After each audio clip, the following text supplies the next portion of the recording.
C'est quoi au juste un territoire zéro déchet, zéro gaspillage? Territoire zéro déchet idéal, c'est que tout le monde soit formé et que tout le monde ait un peu envie, quoi. Vraiment, il y a un manque d'éducation là-dessus, c'est affolant, on est à la bourre. Le déchet, c'est celui qui n'existe pas avant, c'est de ne pas faire de déchets. Donc moi je parle d'un autre point de vue, quoi. Donc d'abord c'est essayer d'acheter de manière à ne pas avoir de déchets. Je ne sais pas si on peut y arriver, hein. Peut-être qu'on peut arriver à minimiser au maximum les déchets, mais zéro déchet, ça paraît difficile. Faire en sorte qu'il y ait un maximum de choses qui puissent être recyclées et surtout qu'on soit réellement informé. Déjà que tout le monde participe, c'est déjà beaucoup, participe à soi-même à faire attention, se poser la question, que ça devienne une réflexion pour tout le monde.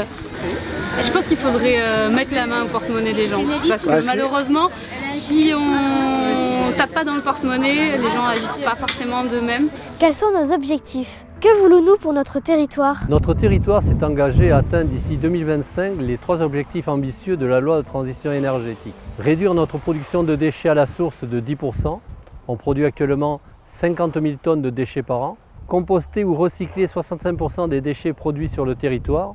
Depuis 10 ans, le taux stagne à 51%. Réduire sensiblement les déchets enfouis sur notre installation de stockage des déchets non dangereux en accord avec les objectifs du prochain plan régional. Comment va-t-on y arriver? Je suis prof, je vais dire la pédagogie, mais on va essayer de chercher autre chose. La pédagogie, apprendre, c'est pas mal. Poser un problème déjà. Voilà, le problème c'est ça. Donc forcer les gens à chercher la solution. Quel est notre plan d'action pour atteindre ces objectifs? Le syndicat Centrero et les communautés de communes ont élaboré un plan d'action en concertation avec les élus communaux pour accompagner le changement des comportements. On économise les ressources. Le meilleur déchet est encore celui qu'on ne produit pas. C'est pourquoi le syndicat Centrero a décidé de concentrer ses moyens sur 6 actions prioritaires. Les déchets de cuisine avec la lutte contre le gaspillage alimentaire. En 2025, on aura fait la promotion du gourmet bag dans les restaurants, sensibiliser les consommateurs en magasin et accompagner les cantines scolaires. Le compostage partagé dans les centres-bourgs ou l'habitat collectif. Ces équipements collectifs permettent de composter les déchets de cuisine en dehors de chez soi. Entretenu par des bénévoles, ils participent aussi à créer du lien entre voisins. Le syndicat Centrero s'est engagé à créer 30 aires supplémentaires en complément des 24 aires déjà existantes. Allez-y madame, allez-y, mettez-en plus. Le papier avec le stop pub. Aujourd'hui, 33% des habitants déclarent avoir apposé un stop pub sur leur boîte aux lettres. Notre objectif est d'aller plus loin avec 50% de boîtes aux lettres équipées en 2025. Les textiles sanitaires avec la démocratisation des couches lavables. Dans les 2 premières années de sa vie, on utilise pour changer un bébé 1 tonne de couches jetables. Le syndicat Centrero souhaite promouvoir l'utilisation des couches lavables chez le particulier ainsi que dans les structures d'accueil de la petite enfance. Les encombrants avec les ressourceries. Le syndicat Centrero a soutenu la création de la ressourcerie Cœur d'Hérault afin de favoriser le réemploi des objets destinés à l'abandon. Réparer, nettoyer, revendre, les ressourceries prolongent la durée de vie des objets dont nous nous séparons. Aujourd'hui, le syndicat soutient également les initiatives en faveur du réparer plutôt que de jeter. Demain, il existera probablement une ressourcerie pour les produits de la construction comme les vieilles tuiles, les restes de carrelage, un ancien évier. Les achats éco-responsables avec les commerçants du territoire. En 2025, il sera possible d'acheter en vrac dans de nombreux commerces locaux qui soutiendront les pratiques zéro déchet.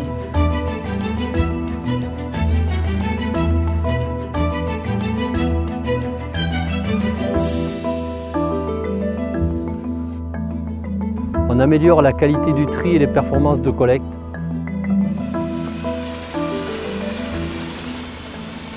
Dans nos bacs gris, on trouve encore trop de déchets de cuisine qui devraient aller dans le bac vert, ainsi que du papier et des emballages qui devraient aller au point tri. L'enjeu, d'ici 2025, sera donc d'augmenter les quantités collectées dans les bacs verts et baisser celles collectées dans les bacs gris.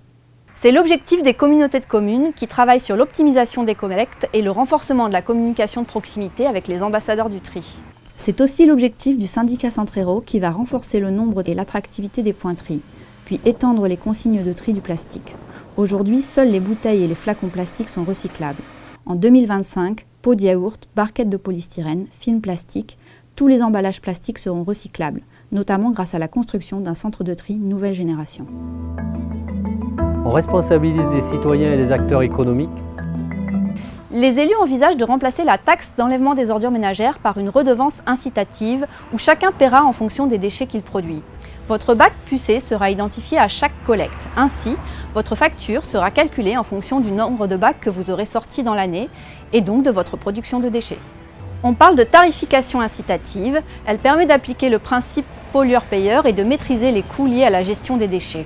Les retours d'expérience montrent qu'avec ce type de mesure, on peut diminuer par 2 les quantités de déchets collectés dans les bacs gris. Dans un premier temps, il est prévu de mettre en place la redevance spéciale. Elle permettra de rééquilibrer la participation des entreprises au coût réel annuel de la collecte et du traitement les concernant. On donne de la valeur à nos déchets. Le syndicat Centrero a multiplié les filières de tri en déchetterie afin d'éviter que les matières recyclables partent à l'enfouissement. Elles sont passées de 4 à 21 filières en quelques années. Parmi les nouveautés, on trouve le mobilier usagé, le tri du bois non traité et le polystyrène. D'ici 2025, de nouvelles filières auront vu le jour, comme le plâtre ou encore les plastiques. Pour le textile, le syndicat Centrero travaille avec la Feuille d'Érable, une entreprise locale d'insertion. Elle est chargée de le mettre en sac avant de l'acheminer vers un centre de tri régional. Aujourd'hui, cela représente environ 200 tonnes sur un potentiel de 700 tonnes.